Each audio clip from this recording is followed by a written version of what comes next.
All right, what's going on, fellas? We're going to tackle some rookie mocks today.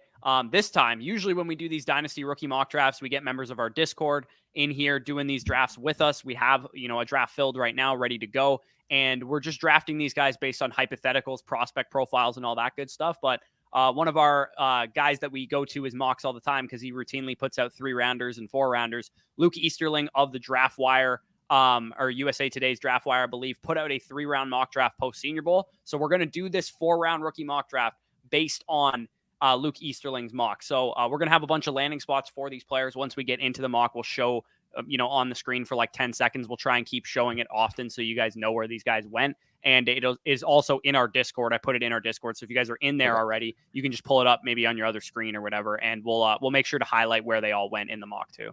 Yeah, I gotta take a look at it as well. Yeah, Danny's gotta refresh himself, but I'll share my screen while you get that going. Sounds Gucci. All right, I got it on my other monitor anyway, so we're chilling. Yeah, no worries. Okay, so this is the mock. We got it filled right now. You guys can see, you got Buckeye Swag and all the boys in here. If you guys want to be a part of our Discord, reminder that we are doing a film breakdown of Jahmyr Gibbs tomorrow. So if you want to be in our Discord, that is a Discord only thing. We're not, posting that on YouTube because of copyright reasons and all that kind of stuff. So if you want to be a part of that film session, get to break down Jahmyr Gibbs, basically live reaction as we're doing it. I've already graded him, but Danny, I'm sure you want to, take a look at his tape as well. And that will be a Discord only thing. Of course, you can sign up over on Patreon. Even the $2 tier will get you access to that. $10 tier gets you the rankings and all that good stuff. So let's get this draft started here. You are the leader of the draft. So if you want to randomize the draft board, draft order again, I will show the landing spots here on the screen right now so that you guys can get an idea of where these prospects actually went. So we're on the clock here. Omar's got the first pick, probably going to go Bijan, but for what it's worth, these are the landing spots. We can see the first round on the left there, the second round in the middle, and the third round on the right. I might actually leave this on for the whole first round. Our faces are covered at the moment, but you guys probably want to know where these guys went. I don't want to just show this for like 5 seconds. So Bijan, go ahead. No, I was just going to say, we could just flash it in and out so people aren't just seeing a big bar across the screen. Yeah, it's all good. Bijan goes first overall in this draft, of course. He went 18th overall in the mock draft to the Detroit Lions. And in Luke's rationale, he basically said, this is not a pick that is necessarily of need for the Lions, but this is a player that should not be on the board at 18th overall. And we're seeing that kind of pattern routinely from the NFL draft community. Fantasy bros know not to take a running back early, and we see Bijan fall to like 27 to Buffalo all the time as a result. But I think the NFL draft people know that Bijan's going to go high because he's a great player, probably one of the best 5 to 10 players in this draft class. So I've seen, a trend with these NFL draft bros putting Bijan higher in their mock drafts than regular fantasy guys would. Yeah, when we're talking about the player, right? It kind of feels weird because this is a prospect profile that if this was, 2015, 2016, 2017, 2018, even, like this would be almost a guaranteed lock top 10 pick. But the fact is everybody kind of knows at this point that, running backs, a less valued position. We're only going to be playing them for their first rookie contract. We got to, look at the value of hitting on a quarterback, a tackle, a wide receiver, rather than hitting on our running back. But sometimes you just got to realize, like, when you're a team that's ready to compete, especially with Detroit, and you have a player that can completely give you an identity on offense, added to Amon or St. Brown, added to, Jameson Williams, the prospect of what he could be in a great offensive line. Like, I understand the rationale for why they would make this pick. Obviously, for those wondering, yes, it would hurt DeAndre Swift. Theoretically, if you're taking Bijan in the top 20, he's going to be your bell cow for the foreseeable future. So, year one, you could definitely see a split there, but I definitely think past this year, if they were to take Bijan Robinson, DeAndre Swift would be on his way out.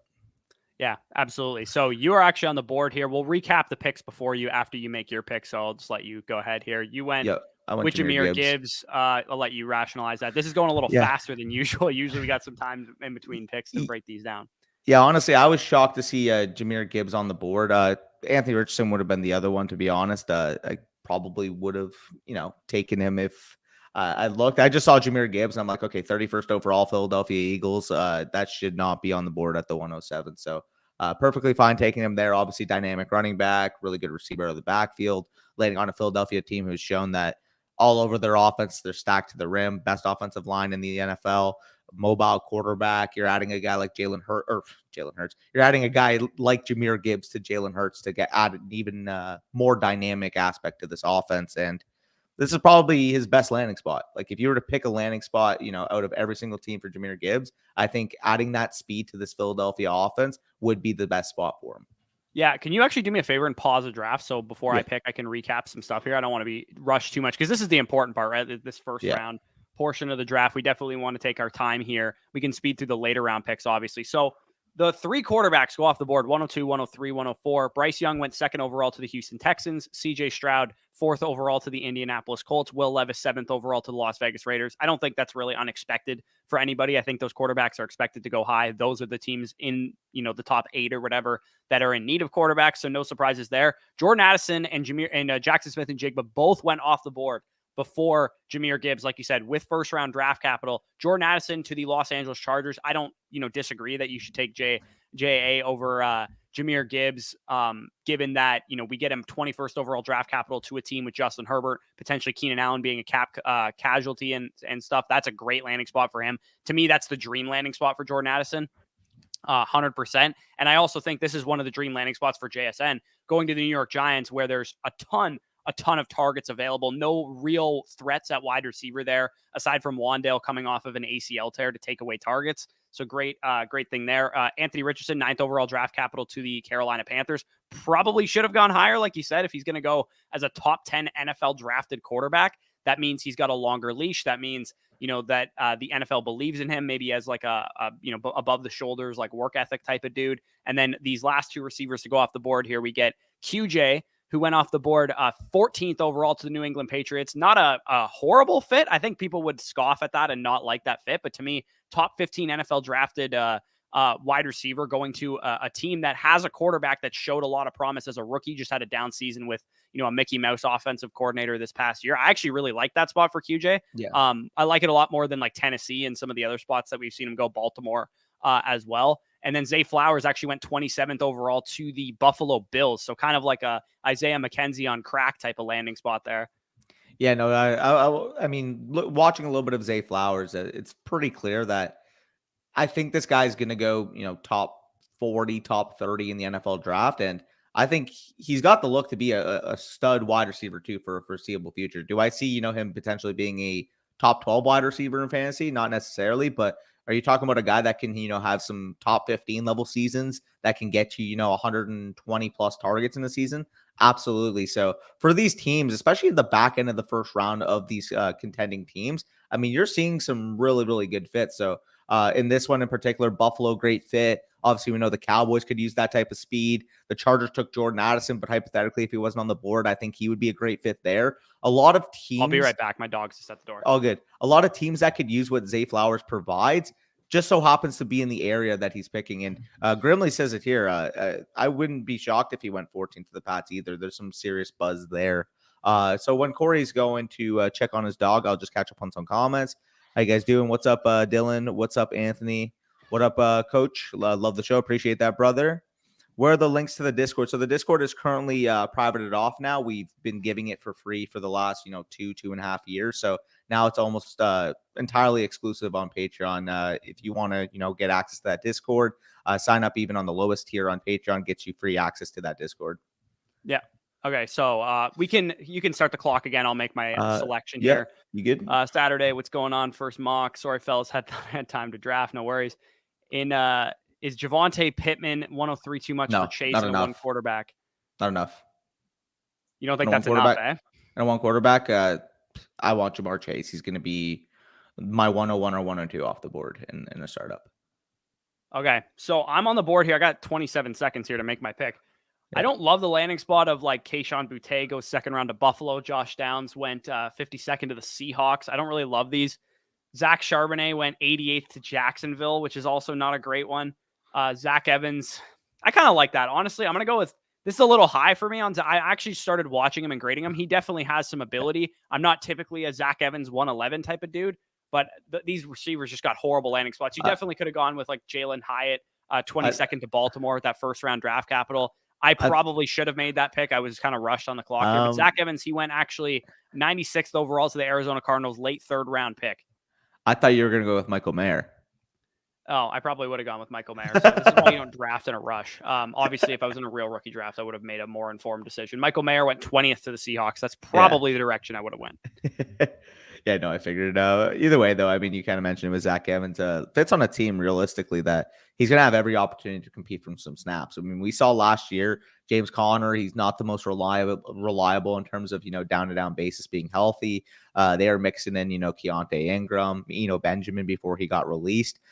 There's an opportunity for, guys to get mixed in, especially given the volatility of the health status that James Conner kind of represents.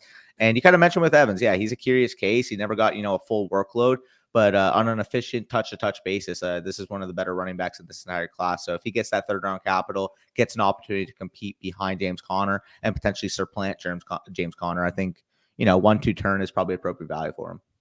Yeah, so 112 off the board. Like I said, Jalen Hyatt went 22nd overall to the Baltimore Ravens. So 1st-round draft capital for him. Michael Mayer, 20th overall to the Seattle Seahawks. And then at the 2-2, Kayshon Boutte went in the 2nd round, the last pick of the 2nd round by the looks of it.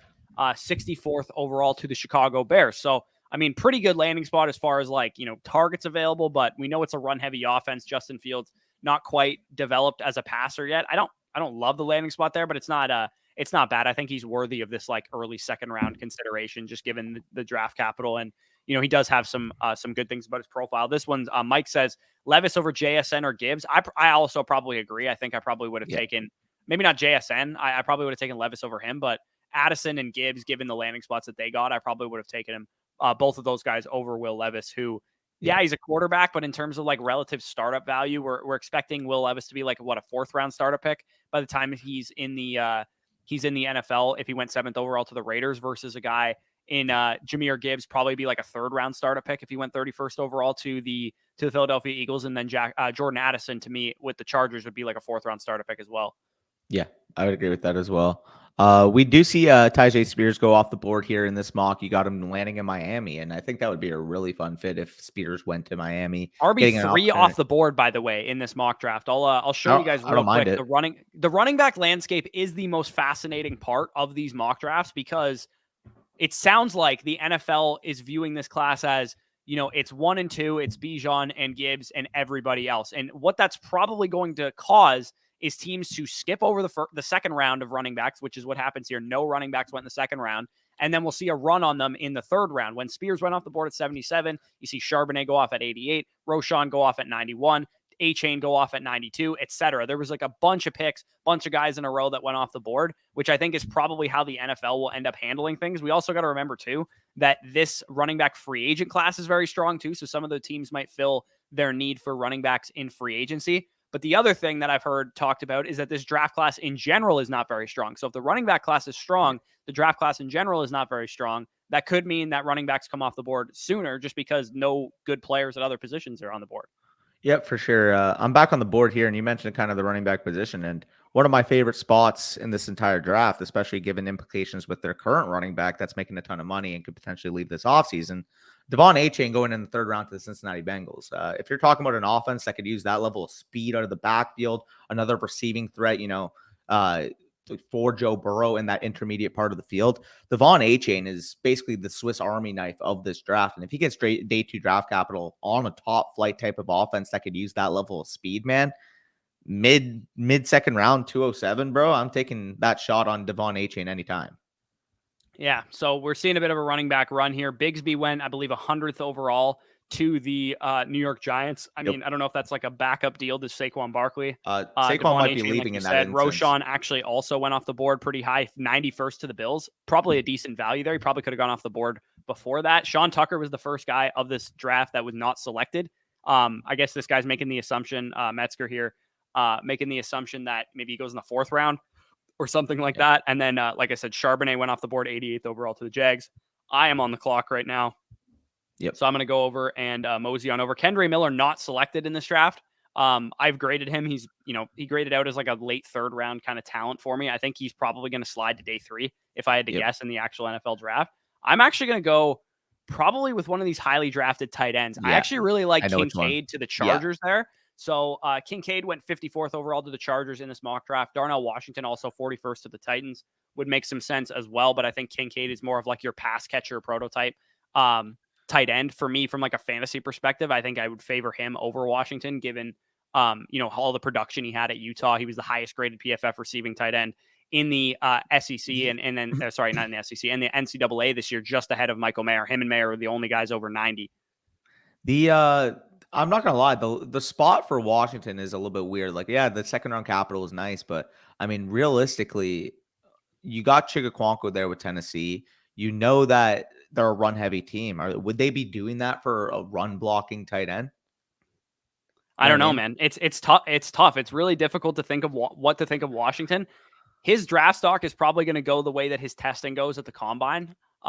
We know that like he didn't have the greatest chance to make an impact out of the tight end spot production wise for that Georgia offense because A, they didn't throw the ball a ton, and B, they already had Brock Bowers and they had Arik Gilbert too. So like it was a crowded tight end room. He didn't have a lot of production, but if NFL teams watch him at the combine, run routes nicely, tests out the ass, and he's like a 6'7", 260-pound tight end or whatever he is, measurables wise, who can actually run routes and catch the ball well, then there's a good chance he's going to go this high and actually have a little bit more fantasy value maybe than we expected. So we're seeing some wide receivers go off the board here. Rashee Rice, I believe, went in the second round. Yeah, second round to the Carolina Panthers. That's probably a good value on him. 61st overall draft capital going at the 3-1. Cedric Tillman, top of the third round to the Houston Texans, also makes some sense there. And then we said, Darnell Washington 3-3 as well. A lot of people not loving the Bijan pick here in the chat. I disagree. I agree with you. I think it's a terrible landing spot for Bijan's perspective, but I understand why the Lions would make that selection. He's the best player on the board. Jamal Williams and Swift would be free agents, I believe, after the 2023 season. So you have a long-term replacement there, obviously a way better version of those two guys combined. And I think, again, it probably doesn't make a whole lot of sense to make that move, but I understand it from the Lions perspective. Yep. Breece Hall plus what to acquire Chase? How much are you putting on top of Breece to get to Chase? At least a 1. If you're the Hall owner, you're okay giving up a 1? I'd be fine with it, yes. Yeah, how high of a 1? Ideally late, probably, but ideally, but I mean, like, I'd be willing to pay like Hall and Addison at least 105. I might be able to get it done.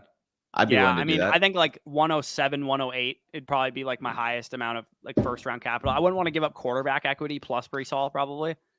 Yeah, that's fair. I mean, like, I guess, but I mean, realistically, if you're set quarterback and you want to go get, Ja'Marr Chase because you're ready to, make that competing type of move, I'd be okay with giving up that type of value. Because I mean, if you're buying a guy like Ja'Marr Chase, you probably have some of the teams you'll see on Dynasty decisions with the stack rosters plus 7 future firsts in the next couple of years.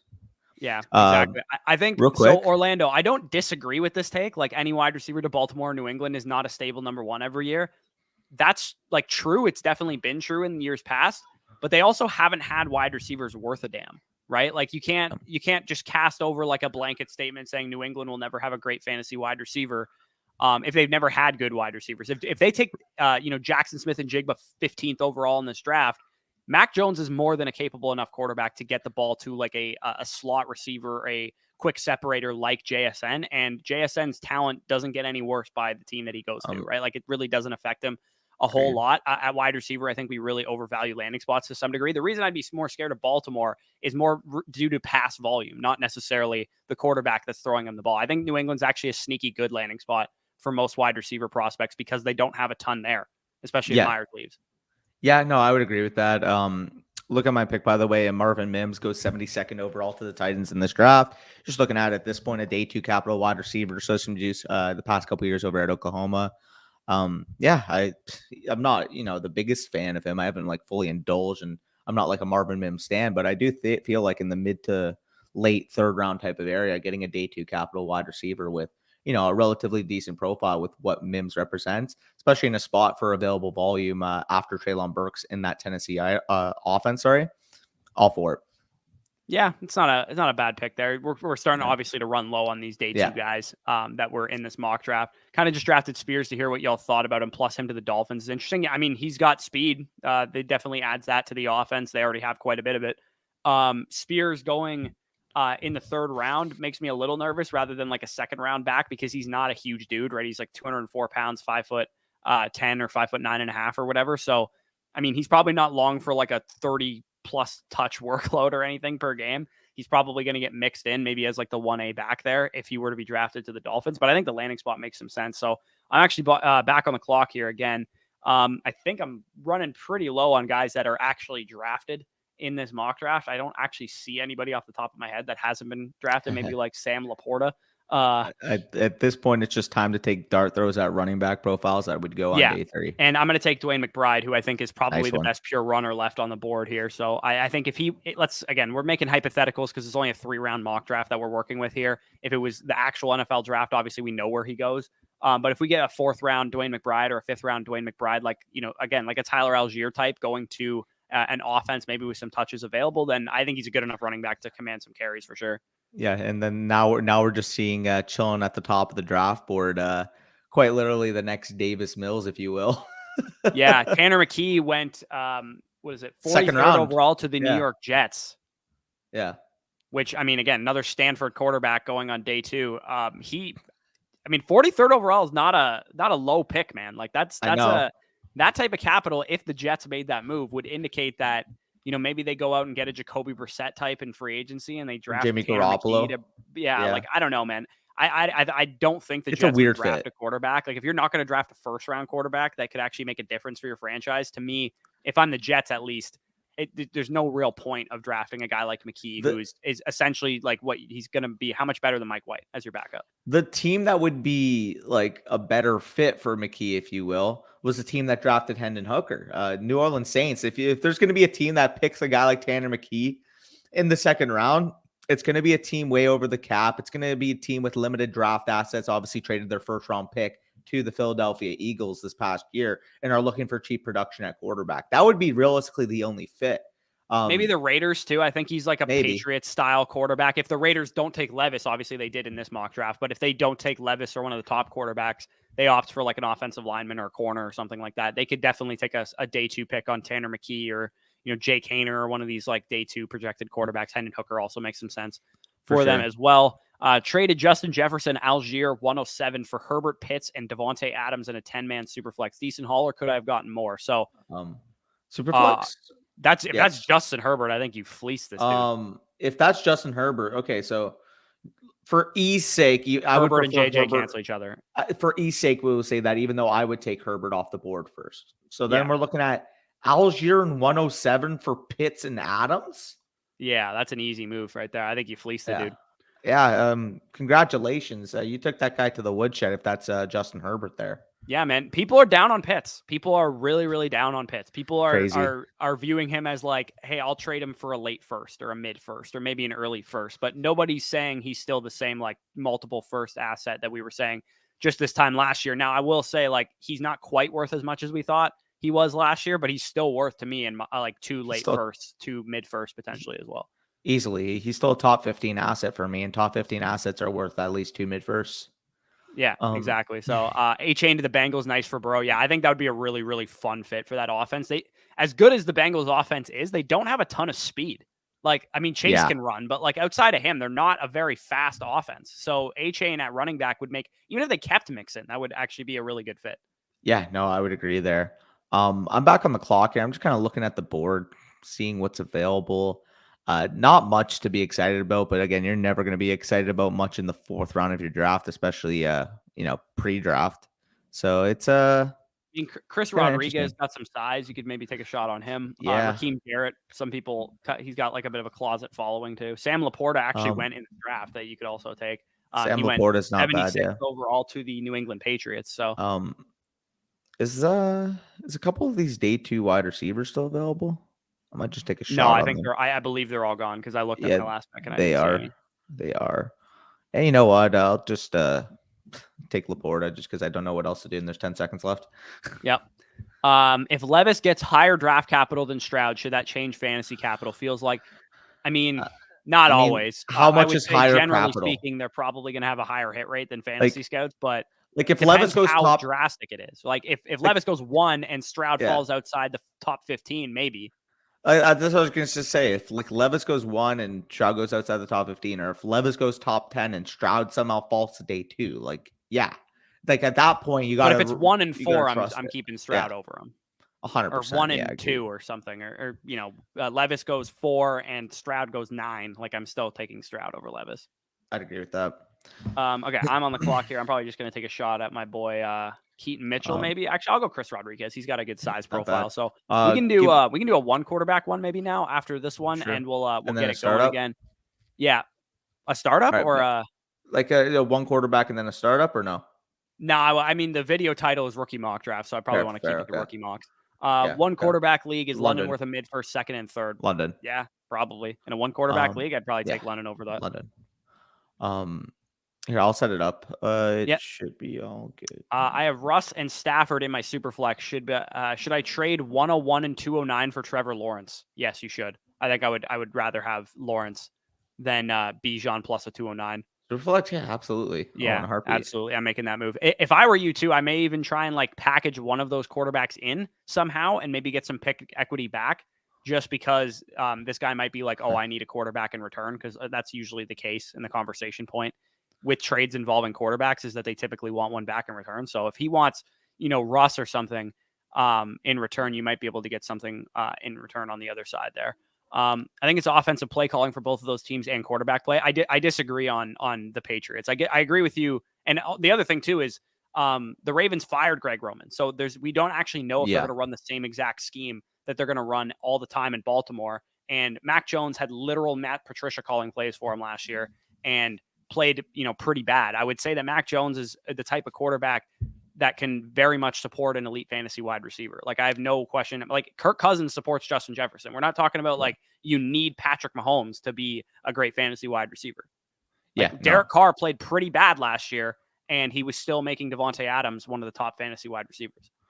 For sure. By the way, so there's a report that came out about Ravens GM Eric DeCosta. I'm not sure if you saw it today. I did see that. Yeah. What? Like, are they forgetting that they traded away a good receiver last offseason and then picked the center with the pick? Like, are we remembering wrong things? You're talking about you got to get, your quarterback weapons, but it's tricky to do so. And yet you traded his, number 1, number 2 type of weapon last offseason. Yeah, I mean, and the other thing too, what did the Browns pay for Amari Cooper? A 5th round pick? You could have ponied up a 4th rounder for Amari Cooper. Yeah, no, exactly. But yeah, I sent you the link. Just join up, and then we could send it to the viewers. Yeah, I'll let you drop it in the Discord there. I'll get to Orlando's question in the meantime. Orlando says, major question. I have quarterbacks Tua, Pickett, Trey Lance, and Tannehill on my team. So pretty solid quarterback core there. Have number 2 overall. Should I go for Bryce Young, a top wide receiver? I have Waddle, Gabe Davis. Okay, so I'm guessing this is a Superflex league because you have all these quarterbacks. You didn't actually specify, but I'm assuming it's Superflex. If I were you, I would take number 2 overall plus one of your quarterbacks and go for a stud. Yeah, 100%. Like mitigate the risk of Trey Lance, mitigate the risk of like Kenny Pickett if anybody believes in him, mitigate the risk of Tua, and go after a superstar quarterback. Like the 102. We're talking like a top 15 asset is how I view Bryce Young. So you get 102 plus Kenny Pickett, who's like a 3rd, 4th round starter Lamar. Pick. You should be able to get Lamar Jackson, Justin Herbert, Joe Burrow, potentially even somebody like that. I think you should be able to get to one of those dudes. If you have to spend a pick, like nobody wants to trade away their elite quarterbacks, what I would do is take Bryce Young, because he's the best player on the board. You don't want to just reach for a wide receiver because you don't need quarterbacks, and then try and shop one of your quarterbacks separately. Like if you just take Bryce, you could go in with Bryce, Tua, and Trey Lance as your quarterback core, and maybe you shop Kenny Pickett for like a mid-first or a 2024 one. Or Tua because you want to mitigate some risk. Yeah, like to me, you have a lot of flexibility given the situation that you're in. So 100%. To me, you have if you're picking that pick, you have to pick Bryce Young. He's just way more valuable than those wide receivers on the open market and in a startup. What's the discrepancy between Josh Allen and T-Law and a Superflex? Probably like 2-1s, I would say. You think it's that much, eh? Yeah, I'd probably if I had Josh Allen and somebody offered me Trevor Lawrence in like the 103, I'd probably do it, but it would need to be a high first. I wouldn't.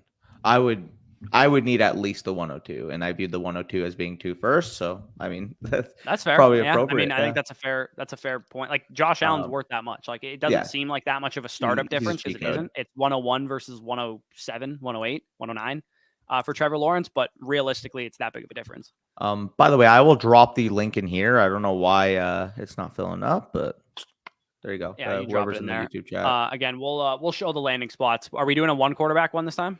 Yeah, we'll do one quarterback. Let me set that. Okay. Dynasty 2 quarter. No, Dynasty 1 quarterback. I'll do a PPR. Update that, and then 1 QB.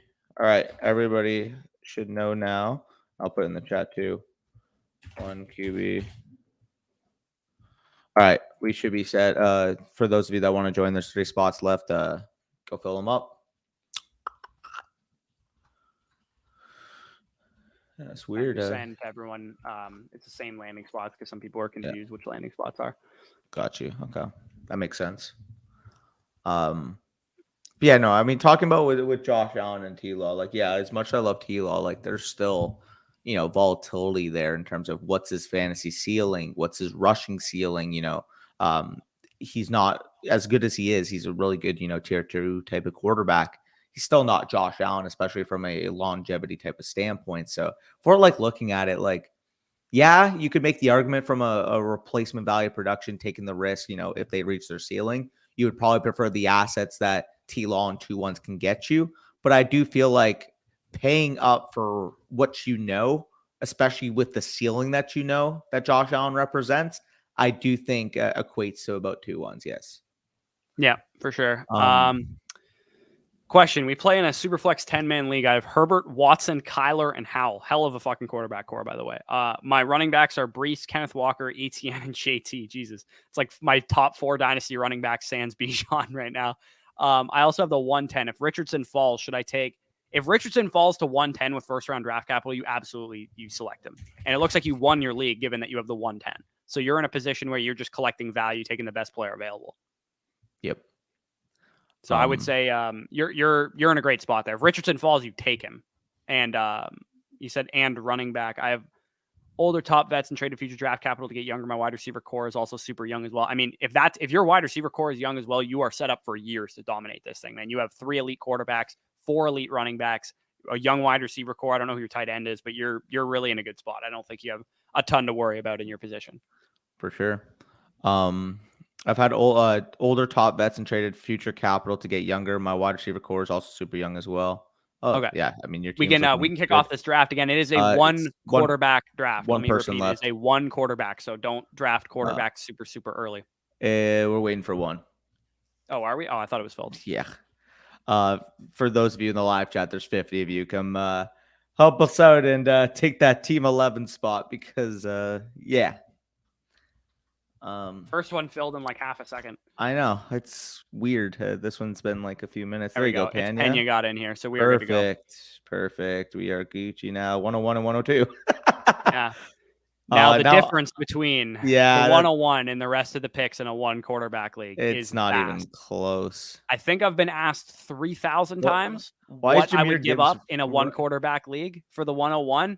The answer is like I want 2 1s in your firstborn child, probably. If I have Bijan Robinson staring me in the face at 101, and this is a 1 quarterback format, you better give me 102, 105, and a 2024 first. Like I need some kind of elite package like that to give up Bijan Robinson, who will be as the second he enters the NFL. I really don't care where he goes. If he goes to the Detroit Lions, if he goes to the Baltimore Ravens, some of the shittiest landing spots you can think of, as long as he's a first round pick, he will be the 3rd overall player on my board in startups. Yeah, no, I agree with that. In 1 quarterback.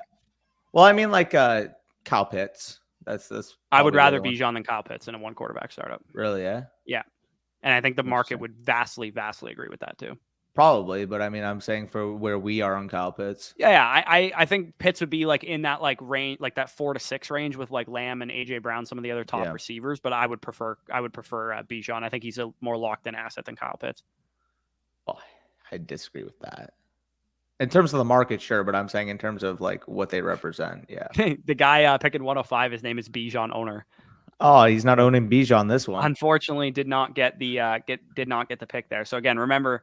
We are doing, Perry said he's driving, so hopefully you're not texting and driving here. Let me show the landing spots again for anybody in the draft that doesn't know where these players went. We got Bijan. I took him 101 off the board from the Detroit Lions. Jahmyr Gibbs, Danny took from the Philadelphia Eagles. JSN picked to the New York Giants at 25. Jordan Addison went 21st overall to the Los Angeles Chargers. Zay Flowers, 27th overall to the Buffalo Bills. A little rich on Zay, but I understand, a little bit given the landing spot that he went to. Quentin Johnston went 14th overall to the New England Patriots. I understand that pick as well. I probably would have went with him even over Zay Flowers, given the landing spot difference between those two guys. Yep. No, I agree with that. Yeah, and in one quarterback, let me point this out right now, because if the actual NFL draft plays out this way, where we don't get any second-round running backs, there's a huge run on running backs in the third round, man, these 108 to 112 picks are not going to be that good. Like, they're just not. Like, you're going to be betting on, third-round running backs at the 108 to the 112, or you're betting on, subpar profiles like, Jalen Hyatt's and Kayshon Boutt's, and not subpar, but like not elite profiles. Like, we're talking Jahan Dotson or worse from last year in terms of those. I actually don't even hate going with Bryce Young at that spot, to be honest. So even it's a quarterback league, I still think Bryce Young would probably have comparable startup value to the players that you're getting at this point in time. I was kind of hoping he fell back somehow to 202. Yeah, that probably wasn't going to happen. I think once Mayer's off the board here, then it's really going to get ugly. Yeah. Yeah. A-Chain, that's a third round running back, but I mean, the landing spot kind of props him up a little bit. These are the types of dudes that you're betting on at this point. In a one quarterback format, if you guys have late first round picks, you better be praying we get some second round running backs, because the way it's trending right now is that Bijan and Gibbs are going to go in round one, or at least the top 40 picks or so. And we're not going to get another running back selected until like the 70s or 80s, which is not going to be good for those of us that have, late ones, early twos, mid twos in Superflex as well. So Mayer's off the board. It's getting pretty ugly. Like, are you going to take 88th overall Zach Charbonnet to the Jacksonville Jaguars, who already have Travis Etienne? Like, it's not a great situation. So Hergott actually did go with him there. Not a great spot there. Again, fucking Kendre Miller, Deuce Vaughn, Sean Tucker. None of these guys even got drafted in the first 3 rounds in this mock draft that we're looking at. Yeah, there's 2 guys that stick out to me, but I'll let you make your choice. Yeah, so I'm on the board here. Again, these top running backs, at least in my opinion, are not on the board, or are not actually in the mock draft. Josh Downs would be, probably my highest receiver here, given that he went 52nd overall to the Seattle Seahawks. That's probably the direction I'm going to go, given that I took Zach Evans in the last draft. But Zach Evans also going to the Cardinals would be kind of in consideration for me there. Yeah, the 2 guys I was talking about were Josh Downs and, like you said, Zach Evans. So I'll go with the other one. Yeah, we also got a couple more third-round guys. Like we said, Tajay Spears went off the board 77th to the Dolphins. We also had Tank Bigsby 100th to the Giants. We have some other, we have Roshan Johnson, who went 91st to the Buffalo Bills. He's still on the board. He probably would make some sense. Maybe Bijan owner's a Texas fan. He'll probably take him here if he is. We'll definitely see that. Yeah, this Charbonnet draft capital landing spots are brutal. It's gross. So I actually have graded Zach Charbonnet officially. He's been graded by me for our Patreon. I'll be dropping that, in the next couple of days, his player card. I have a couple more that I need to drop as well. But to me, Zach Charbonnet is, man, he's right behind Jahmyr Gibbs in terms of where my grade is for Charbonnet versus Gibbs. Like, I actually think Charbonnet is probably one of the clear best 3 to 5 running backs in this class. I have him graded as an early second round talent. Yeah. I think he should go in the second round of the NFL draft. My comp for him, again, this isn't going to sound like high praise because this guy isn't like a superstar. I know what it's going to be. Who? I want to hear you say it, and I want to see if it's the same one. It's not Tyler Algier, if that's what you're thinking. No. My comp for him was Carlos Hyde. Oh, I thought you were going to say James Conner.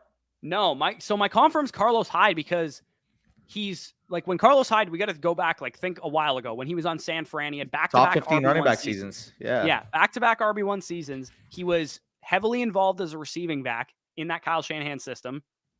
He was, probably not as much wiggle as what Charbonnet possesses. He's kind of like a better version of Carlos Hyde, a more athletic version, a notch better across the board. He's a better receiving back for sure than what Carlos Hyde represented, but the running style is what makes me they kind of look the same. They're big running backs, kind of look more elusive, deceptively fast than you'd think. And I think Charbonnet has a chance to really rise up draft boards for NFL teams because I think he's going to test really well. I think he's going to probably run like low 4.5s at 222 pounds or something like that. And then we're going to get our, weight adjusted speed scores out and be like, yo, this dude's a good prospect. Like, I think he's a much better prospect than he's probably being given credit for right now. 27-year-old Carlos Hyde had a very interesting season his final year on San Francisco. I mean, we're looking at a guy who had, he was 27 his final season in San Francisco. How old was he when he was drafted? 24. Okay, yeah, no wonder he was. 328 opportunities in that season, had like 1,300 yards from scrimmage, 8 touchdowns, and 59 receptions. Wow. That's Yeah, an dude. interesting year. I mean, I don't know if he's gonna if Charbonnet is gonna have a situation as good as like what Carlos Hyde had, like only running back in town for San Francisco. But that offense was like terrible. Like they picked really high in the draft that year, so it's not like we're talking about a great team. I believe they took McGlinchey at like 9th overall in that draft. So it'd be really interesting. I think the best landing spot, I actually have it listed here. My best scheme fits for a guy like Zach Charbonnet would be, I mean, the Bucs, I think he'd be a perfect fit to complement Rachaad White because he's more of your bruiser type of running back. He's a good instinctual guy too. I also have the Bills as a good landing spot because he's a good, goal line guy. They've never really had one there that's worth a damn. The Eagles also, if Sanders leaves. The Cardinals, long-term replacement for James Conner. The Vikings, if Dalvin Cook, the Madison's leaving in free agency. Dalvin Cook's older. Good guy to maybe put behind Dalvin Cook for at least his rookie year and then maybe takes over the year after. The Cowboys and Dolphins also make a lot of sense to me as well. The Dolphins, they have a lot of touches available, and the Cowboys may cut bait with Zeke. I don't know if they're going to restructure or whatever the case is. But if they get rid of Zeke and let's just say they gave, Tony Pollard the franchise tag with, thoughts of potentially taking a speed back next year to complement, Charbonnet if you took him in the second round, I think that would be a nice fit. I mean, he can absolutely handle that early down type of work that Zeke does, goal line type of work that Zeke does. And then you still get that speed back, at least for year one with Tony Pollard before next year in a really good class. Maybe you draft, a Donovan Edwards in day 2 to pair with him, or a Will Shipley or somebody like that can handle the receiving, dynamic type of work for that offense. So I'd agree there. Think they could replace their exact backfield with younger backs in this year's class. If they took Charbonnet in round 3 and Deuce Vaughn in round 5, they could probably just replicate the exact backfield they had this last year. Yeah, I just do think that they'll give Tony the franchise, which is kind of what I'm saying. Like, if you wanted to take one, have Tony for a year, and then, figure out what you want to do for 2024, I think that would also make sense. Yeah. Yeah, definitely would. Daniel says, in one quarterback, I have 102, 111, 112. My team is pretty bad. Do I still take Gibbs and then try and re-roll late ones? Absolutely, you try and re-roll late ones. If somebody's going to give you 2024 ones for those picks, I would absolutely do it. Even if somebody said they'll give you a 2024, like projected maybe mid-first and their second rounder for the 111 and 112, would you consider that, or would you want something else? Would you maybe want another? What was the offer you said? 111 and 112 in this year's class, maybe for a 2024 1 and 2. Or would you maybe want a 2023 2 on top of that? I'd be fine doing that for that, especially if I'm getting it from a team that projects at least mid. Absolutely. Yeah, like if the team has some holes, maybe a little shallow, some injuries could derail their season, I think I would maybe make a move like that. But yeah, 111 and 112 are not going to help you out too much, unfortunately, in a one quarterback format. You're going to get, like I said, probably some running back prospects, some wide receiver prospects, but nothing too special there. I would still personally take Gibbs and hope that he appreciates in value, maybe flip him at some point. But that's just what I would do. I probably wouldn't take a receiver over him, just given your situation. I quickly want to mention this right now. The belief is that they will tag Pollard. There's been some rumblings about restructuring Zeke, but unless he's willing to take quite literally a veteran minimum deal and willing to forego literally all of his touches, like, I don't want him back, to be honest. Like, I feel about Fournette, don't worry. It would be cap relief, obviously, if he just said, yeah, I want to take a huge pay cut. I want to make, $1 million this year. If he's doing that and, we can trust our offense to not give him 15 touches a game. If he was like a 6 to 7 short yardage touch per game type of back, you let Tony Pollard cook in a featured, 17 to 20 opportunity per game type of, role. I'd be okay in that instance, but I don't think a running back like Zeke would have that kind of ego. I think he has too big of an ego. He was a top 10 NFL draft pick, highly recruited guy coming out of high school. He probably still thinks he's got it, even though he doesn't. And that's why I'm leaning on you have to try to let him go, because if he's not willing to take a super, super diminished role, he's losing your offense value every time he gets the ball, if I'm going to be honest. In non-short yardage type of situations, giving Zeke the ball is accepting that you're going to be in second and long. Yeah, pretty much. That was the case with Leonard Fournette this year too in Tampa, and also too, for what it's worth, Rachaad White. Like, if anybody's excited about Rachaad White from a dynasty perspective, it's not because he can run the ball well. He's explosive, and if you give him a couple touches here and there, he can definitely do well with them. But consistent 20 carry per game, you do not want Rachaad White getting the bulk of the carries, which is why I think Charbonnet is a guy that's on my radar because I think he'd be a good complement to him. Same with, Dwayne McBride and Chase Brown and Izzy Banakanda. Like those guys that are early down dudes would also make a lot of sense for the Bucs to go out and grab, 3rd to 5th round at some point, maybe in the NFL draft. So I'm on the board here. Again, we're kind of just grabbing players at this point. It's a 1 quarterback league, but I'll take a 43rd overall draft capital quarterback there with Tanner McKee. Just for what it's worth. There's like nothing available, so I don't really hate it. Hate Bryce Young going to the Texans. I actually think he's a great fit for Houston. I actually really like the fit of Bryce Young going to the Texans, especially if they invest in wide receiver talent, either in probably not in free agency because there's no good players, but if they draft a wide receiver with their other 1st round pick or their early 2nd round pick or something, I think Bryce is actually the most pro ready of the quarterbacks. And the Texans, while they don't have a lot with Collins and John Mechie and some of these guys, they have a half decent offensive line. I kind of trust the system that they're bringing in there as well. I think it could be worse. It's not a great situation to go to. Like I'd much rather them go like Detroit or something, but I don't think it's terrible. I do think they've done a great job. And I mean, if we're looking at it, D'Amico Ryan's obviously great leader in the locker room, great head coaching hire. But I do think that they've built out a really solid offensive staff. I know obviously Cliff Kingsbury's going to get his memes. Oh, he did a terrible job in Arizona, but they were still a functioning type of offense. It's just he could not handle the full aspect of being a head coach. I really want to see how he kind of looks, just focusing on scheming the offense, just focusing on calling the plays, and kind of see how that develops there. Because I do feel like, we see it all the time. The difference between running an offense as a head coach or running a team as a head coach versus running your side of the ball, focusing all of your attention on your side of the ball is completely different. Prime example, look at a guy like Todd Bowles, right? Yeah, or your defensive coordinator. Look at Dan Quinn. Look at all these, Vance Joseph. There's so many of these guys that are just Vic Fangio.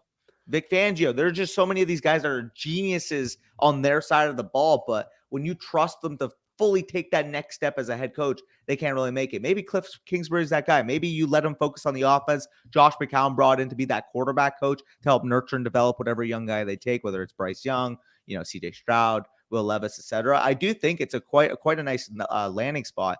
However, I will argue that in this mock draft in particular, if they only waited until the 3rd round and only took Cedric Tillman out of this draft, I would be heavily disappointed. I think if you are taking a quarterback in the 1st round, which you got to take JSN, Jordan Addison, or QJ with your 2nd pick. You have to take a receiver. You have to. Yeah. Because Brandon Cooks is going to be gone. Are we really giving a rookie quarterback only Nico Collins as a weapon on the outside for next year? Yeah. Is that the plan? Can't really count much on John Mechie at the moment. Like he's got to get healthy, obviously. And again, he's my guy, but you're still coming back from leukemia. You don't know what you got there. And an ACL tear. Yeah. Like there's a lot there. So getting him another true, number 1 wide receiver, 100+ target type of player, maybe, it's a pleasant surprise then if Mechie performs. Maybe you're going into it not expecting much, but having the opportunity for ceiling where if he does, and he could be that slot receiver for you, and you have, Jordan Addison or even like fucking like Zay Flowers, Quentin Johnston, whatever, on the outside there, you have a formidable group to build around for the future. Yeah, exactly. Even if you took Boutte at the top of the 2nd round or something like that. That'd be good too. I've seen him mocked there a couple times. They definitely need to do something at wide receiver though, because they're not going to be great. If Cooks is gone, they're going to be kind of screwed at that position. For sure. Nate says sold Carlos Hyde for a 3rd rounder in 2019. That pick turned into Antonio Gibson. Yeah, definitely a good profit there. Good to see you, Bush. Cheers, Danny. Have a good weekend. Nice to see you there, Paco. You think? Yes. So Daniel, I actually wanted to do this video soon, but the only problem is I don't have all the rookies graded yet. This might be a video that we do post-draft. Do you want would you want to do this pre-draft or post-draft? I'm down, whatever, brother. I think it's probably helpful to do pre-draft also, though, because then you have a good idea of people doing drafts where rookie picks are part of the startup kind of thing. Yeah, or maybe if you're or you mean going through round by round and seeing, okay, what rookies, or just specific positional rankings. If you just went through position by position and was like, hey, Bryce Young as it stands is in this tier of quarterbacks. This is where he'd find himself. Yeah, no, and same goes for the wide receivers and the running backs as well. Yeah, no, I agree. I think that would make some sense because then it gives you an idea if you're doing mock drafts or startup drafts before the NFL draft, which me and Danny are going to launch a Dynasty startup soon, by the way. And I think we've said this before on a live stream, but that'll mainly be comprised of people that signed up for a full year of our Patreon because we definitely want to reward those people that are showing that commitment to us. And then maybe we'll give away a couple other spots to like regular patrons or something like that. But for the most part, that'll be like how it's comprised. So if you guys want to know how to get in a league with us, that'll probably be the next one that we do. But yeah, we can definitely put out a video describing where the rookies rank within a startup draft relative to the veterans, if it's just picks that we're talking about, or if we're talking specifically player versus player, like where they actually rank. So Ramondre Stevenson and AJ Dillon for JT. I actually heard on the Around the NFL podcast that Aaron Jones was on there, and he said that they're working on a restructure. Oh my God. No, yeah. you're So joking. if Aaron Jones stays in Green Bay another year, which by the sounds of it is what he wants to do. Joking, man. If you're okay, sorry, this is a little bit of a rant of mine right now, right? You're Green Bay. You're fucking 38-year-old, 39, whatever the fuck Aaron Rodgers is, what, 39 at this point? 39-year-old quarterback is not going to be on your team next year. Do not bring back your 28-year-old running back. Is it that hard of a concept? Yeah, I mean, if Jones is willing to stay, though, like he's a help to Jordan Love. Like, I mean, it's not they're not totally thinking about it the way we think about it. They're trying to develop their young quarterback. So having a backfield like that would still help. Does he want to make $4 million a year? Because that's my offer. Well, that's what I'm saying. Like, it's not a guarantee that they get it done. It could still end in him getting cut or traded or something. But if he wants to stay there, and he said Gutekunst and him have had good talks regarding a restructure. So I don't know, man. Like, I don't think we should count it as a big ticket. AJ Dillon's the workhorse there. Yeah. So for me, I would make this trade. I think JT's worth both of those guys. Yeah. I mean, I would have done that even if I knew that Aaron Jones. Yeah. Oh, yeah, for sure. But absolutely, now knowing that like Jones might stay, I would definitely take JT over those guys. On what planet is Hendon Hooker going above Sean Tucker in a one court? Well, again, given the landing spots that we had here, Sean Tucker was not drafted in the first 3 rounds. So he was not drafted. People are trying to make, people are trying to account for the fact that we don't know when Sean Tucker would have been drafted. If he's a 5th round pick and you take a 2nd round quarterback over him, I still probably you could make an argument in a 1 quarterback league. You wouldn't do that, but I mean, Sean Tucker wasn't drafted. And I don't know how many drafts you've seen where he goes in the top 3 rounds. I have not seen very many. I've seen like 2 or 3. Like, that's about it. Yeah. Nobody takes him. And even if he does sneak into day 2, it's going to be late 3rd. Like, yeah, it's like compensatory picks, like Ty Davis Price, Trey Sermon range of like years past. What we're hearing, and again, we kind of mentioned it from a volume perspective, like he's got the type of college profile that you look for, in the past. The problem that we're hearing from a lot of these scouts is that a lot of it is above the shoulders. A lot of it is anticipatory aspects when it comes to Sean Tucker. And you need those instincts when you play running back. Like, he's a good athlete. Don't get me wrong. As we kind of said, he's a really good sprinter. You've mentioned that before. He's got legit track speed. He's got good size. He's got that receiving profile. But if you want to make it in the next level, like, you need running instincts. Otherwise, you are just not going to be able to stick around. The game's going to move way too fast for you. Yeah, he's like one of the guys that's next on my list as far as like watching his all 22, because his numbers aren't great as far as like the accompanying metrics for like the main traits I look for at running back. And I thought like when you watch him just on Saturdays, sometimes I would turn on Syracuse games or, see some highlights on Twitter, whatever the case. You look at like his receiving, his receptions and like target share and all that stuff. Like some of his underlying numbers are really, really strong, but man, if you can't make people miss and you're like not breaking contact and you're like and you're a very inefficient check down only receiver, like, we're not talking about a guy with a super, super high ceiling, which is something, I mean, you guys know I loved Sean Tucker before. I've vastly cooled down on him, especially if you're telling me this guy's gonna be a 4th, 5th round NFL draft pick versus, the 2nd round pick that I thought he was a lock for.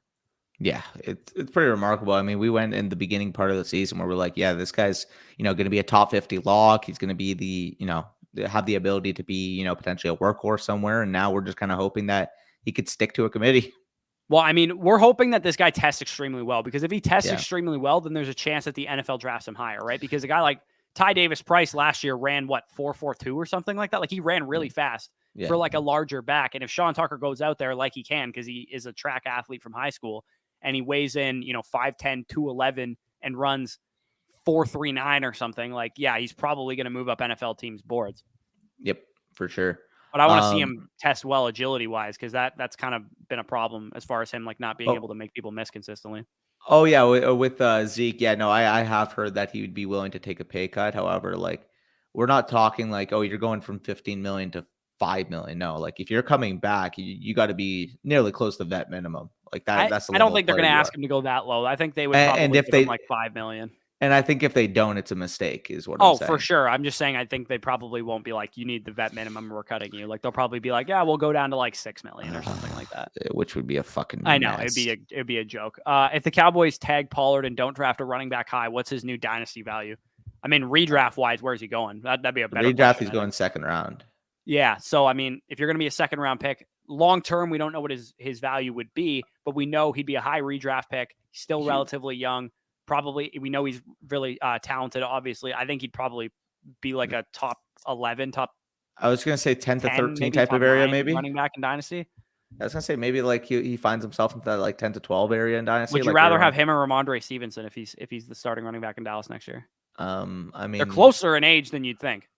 You probably slightly lead Ramondre. Yeah. What about Dameon Pierce? Do you rather have him or Tony Pollard? Oh, in a heartbeat. I have Dameon Pierce. Okay. Like would you rather have Tony Pollard than Austin Eckler? Yes. Really? Yeah. Well, to be fair, I'm selling Eckler, so like, that's fair. But like, we're still talking about, generally speaking, they're like win now assets. Well, if I'm winning now, then like, yeah, give me the points of Eckler, but I'm never going to hold an asset like Eckler on my team. I'm always looking to transition. Fair enough. Yeah, I think he would probably fit into the like RB 8 to 12 range most likely. Yeah, around there. Especially if some like other than Gibbs and Bijan, there's probably like the only two rookies you'd guaranteed take over him, I'd imagine. Yeah. How would you grade an October trade of Bryce Hall for Pollard and what became the 104? I would say give me the Pollard in the 104 probably. Yeah. I would say it's appropriate value, but yeah, Pollard 104 if you're looking at you didn't fleece the guy for sure. Yeah, like I would say that's why like Pollard and a quarterback, Gibbs, Addison, quarterback. Yeah, you're in a good spot there. Super late. How's it going? What's going on? Going on? I don't know why the draft just like stall on my screen, or is it just not? It just says time's up. Oh no, Duggan and Parker Washington went. Oh, it did that thing that when you got auto pick Joe Burrow and it actually ended up being a better pick. Yeah, that was hilarious. I have Kamara, Gibson, Pollard, drafted Pacheco, and Tyler Algier. Who should I trade to get better at wide receiver? Because plus 214 and 218. Kamara. Yeah, Kamara's I mean, the biggest sore but like, here's the thing: what are you going to get for Kamara? Any wide receiver too, if you like, even if it's an old one. I honestly think I'd be more likely to trade Pollard, just given that I could probably get a great wide receiver for him. Yeah, I just think Kamara's dust at this point. Like, there might be leagues out there. Like, I doubt you could do this in any of the leagues that we play in. But given the uncertainty around T. Higgins' contract, you might be able to trade Pollard for T. Higgins right now. Or maybe Pollard plus one of your other running backs or a pick. Yeah, you need a pretty high pick. I doubt somebody's going to. I think you might be able to get in striking distance of that tier of wide receivers. Maybe you could trade Pollard for Drake London right now. Oh, God. That makes me want to throw up. Not everybody is as high on Drake London as we are, man. Like, the market value on him is like borderline top 12 dynasty receiver. Fair. I also think if you're in that type of league setting, though, that Kamara is going to hold value just based off probably, yeah. Kamara and Pacheco too. Like, Pacheco's another guy that has a pretty high value right now, and I would probably be like, if you could trade Pollard and Pacheco to get up to that tier wide receivers that I just said, do it. Yeah. Vidakin said Kamara or Deontay. Yeah, that would be a perfect transition as well. Yeah, if you can get Deontay for Elijah Moore, somebody like that, I would absolutely do that. Yeah, Austin, exactly. Like, you're going through a potential transition year. You're seeing what your first round quarterback from 2020 is going to be willing to give you if Aaron Rodgers moves on. Don't bring back the 28-year-old running back, like, especially if it's got term. Man, I'm begging you. If you're giving him an extra 2-3 years, you do not want to use up that cap space on a fucking you don't. But again, they're probably thinking we have a young quarterback who's going to need help. And we know Aaron Jones fits our system. We know he's a good player. Again, you got to think the way that the team is going to think. And if Aaron Jones is going to come at an affordable like $5 million a year or some shit, then he's not going to make $5 million a year though. Okay, let's say $8 million a year. Yeah, I don't know, man. They'll probably do it if I had to guess. I have a feeling that Aaron Jones will be back in Green Bay. They probably Where does he go in redraft next year if he's in Green Bay again? He's got to be a dead zone running back, right? Like fourth round. Yeah, like probably around where like Zeke was going last year. Who goes higher between him and Dylan is the real question. You gotta go Jones if he's back in Green Bay. Probably, right? Like, I think they'd probably both be dead zone guys though, like fourth and sixth round. Well, I mean, this year Jones was a late second, or AJ Dillon was like a fourth or fifth. They were No, both he like was like a 6th rounder. Nah, dude. A lot of like real like drafts, like obviously underdog, they're gonna get deflated, but like a lot of like like when you're That's going true. in Yeah, home when league you're draft. going into like a sleeper league, home league drafts, like he was. I think he went in 4th round in a couple of my drafts. That's gross. Yeah, I actually, know. now that I think about it, I think he went in the 5th round in my home league. So, Ugh, man. if I can't get JT, I'll probably ship Dylan for 202 or 210. If you get both of those, maybe, but I think I would probably rather have Dylan than the 202 even. Yeah. Oh, I mean, or it's relatively 210 in a close. second in 2024 is what he said. 210 in a second, I would take. I probably wouldn't. I'd I probably would. rather have Dylan. I'd 100% take a 210 I in think a I think the second. reason I would rather have Dylan is because I think he's still an ascending asset to the point that maybe mid-season Aaron Jones looks like an absolute bum and you can sell him for a first. Potentially, but the way I kind of look at it with Dylan, right, is even if he He hit said the also nuts, people want to buy Dylan in his league, which means that if they see him performing like the RB1 of the team, they'll probably give you a first for him. Yeah, maybe, but I would wait until I hear what happens maybe with Aaron Jones. Yeah, that's fair. Because I think right now people are like not really inflating the price, but like you kind of said, but if I had to take face up and I had to make a deal right now, I mean, if I'm looking at the 210 in the 2024 second, that 210 is probably going to be able to net me a back that will produce the type of fantasy points that Dylan would.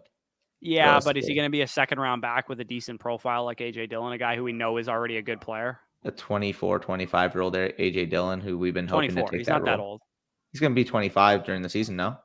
1997. I'd have to look up exactly what his age is, but I'm almost positive he's only 24 right now. I thought he came out at 23. Am I tripping? Let me look. Or 22, sorry. Am I tripping? He's he'll be 25 heading into the season. Sorry, he's still 24 right now. Yeah, that's what I mean. He'll be 25 during the season. Yeah, so if we're looking at that, I mean, we kind of say this all the time. We're hoping players take this next step, but I mean, if it hasn't happened by 25, what are we doing? Yeah. I mean, it is an opportunity-based position. It's not like he has a great running back. He just has a huge workload. And I get that, but then when I'm looking at it, like 210, hypothetically, if you flipped in season, get 210 is not a valuable enough pick. If it was 205 in a 2024 second, I would do it. I guess 210, we're talking like we might be taking shots on like Chase Brown at that point. Like I'm not. That he's not going that high. No, I think it's like Dalton Kincaid. I still don't love that. I mean, I would need a higher second because I think there's a fall off about the mid-second round. Maybe a Rashee Rice. Like again, give me Dylan. I don't give a shit about Rashee Rice. Devon A-Chain. I don't think there's any way he makes it. I would take any of those guys plus a second over Dylan. Yeah, but I don't think A-Chain's going to make it there. I think you're talking Rashee Rice type. Wait, you would prefer Dylan over Kincaid in a second? Yeah, I would. Oh, I would take Kincaid in a second. Because, like I said, I still think Dylan has the opportunity. He said his league likes Dylan. He could probably sell him mid-season for a lot more. And that's fair. If your league likes Dylan and you feel like you can risk it and potentially get a higher price, sometime this offseason, sure. But if you're just in a straight market, because obviously we're appealing to everybody watching it. If you're in a straight market, I personally, if had to make that choice gun to my head, like I would rather the 210 and the 2024 second for the utility. That's fine. So yes, we are doing Gibbs film tomorrow at noon Eastern. Both of us will be on at this time. It won't just be me. So me and Danny will go back and forth, probably watch 2 games of all 22, break down Jahmyr Gibbs from a film perspective, mix in some metric talk as well, like I did with the Anthony Richardson one last week. Of course, we'll take requests for who you guys want us to do next as well. We're going to try and do these every noon on Sundays because, after this week, this is the last football game of the year on Sunday. We still want to be talking ball and watching games on Sundays. So that'll give us an avenue to do so. And of course, once we get some combine information too, that'll make us want to go back and look at some certain players, potentially if we have a big combine performer. For sure. So we got a super chat from Kennifer. Appreciate that. He says, startup 14 team Superflex have the 108, 111, 209, 406, 507, 704, 811, 913 in his startup, along with 3/10. Tight end, 0.5 premium. I'm new to this. Any advice? Rookie picks are kickers. How did you get all those picks in a startup? That's what my question is. How'd you get the 111? I have no idea. You must have traded his third. 3 and the 6, but then you got 3/10. Yeah, that's interesting. Maybe some late round swaps or whatever. My advice there would be maybe see even 108, 111 is absolutely a 2 quarterback spot. It's a 14 team super flex. That's what I was going to say. That's what I was going to say. Maybe with the 111, you might add a little bit to try to get to like the 107 to make sure you get 2 elite quarterbacks. I still think you're probably like worst case scenario looking at Watson, Kyler Murray at 111.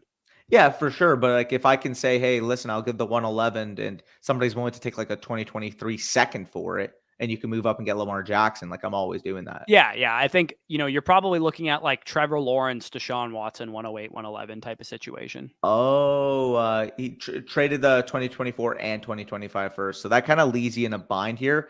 You need to go up to get that second quarterback. Like you have to. Yeah, and if you're in that spot, you need the win now type of quarterbacks like Lamar Jackson versus a guy like Kyler Murray. So I would say, like, again, you said you're new to this. Any advice? My advice going forward would be don't trade your future rookie picks during the startup, and we will after, I believe, next week we're going to start a little like series in terms of like lessons to learn in Dynasty, and we're going to put that on here as well. So make sure you guys stay tuned for that. I'm still grinding through some rookie stuff. So we'll start that about next week. And one of those will be like how to approach startups and, trade questions and all that kind of stuff. It'll be like, macro based stuff, not necessarily player takes. For sure. Tucker to Miami and second would be a dream. It's just not going to happen. I agree. I just don't think it's going to happen. Yeah. Far superior prospect. It doesn't really matter what we think, though, Drew. It matters what the NFL thinks. If the NFL doesn't think this guy is worthy of going in the top 4 rounds, then we have to adjust our processes. We have to say, hey, listen, even though we think, this guy's got the athleticism, the size, the receiving ability, if he's not going to go on day 2, if he's not going to get that opportunity, he should not be a top 15 overall rookie pick. He should be, if you want to take a shot on him in the third round. I was going to say, if you want to take a shot on him in like the 3rd round of your draft, similar case to like what Elijah Mitchell represented, where, he's a really good player that just fell to round 6. The 3rd round is where you take those shots on those players that you don't really, if that makes sense. The draft capital doesn't really add up to what you thought about them going into the draft. Yeah. And I mean, like guys like Tyler Algier and Dameon Pierce were a perfect example last year. Yes. Guys that fell to day 3 that I thought were good running backs. So I was taking shots on them in like the mid-second because the class was pretty weak. But if Sean Tucker, goes in the 6th round, like he's giving me a 3rd round rookie pick. Like you can't take the guy high just because I think he's a superior prospect to a guy like TDP. Draft capital is obviously going to be relevant for opportunity at that position. 100%. What more would you feel comfortable adding to Pickett in order to land Hawkinson in the listener dyno? I'd rather have Pickett than Hawkinson, to be honest. Hawkinson's just not a guy I'm trying to buy personally. Yeah. So Nate's been trying to get Andrews from me. So, I mean, I would come after Andrews, just my personal opinion, because it affects me directly. Yeah, no bias. No bias. He also has Lamar, I'm pretty sure, too. So it makes sense for you to come after Andrews.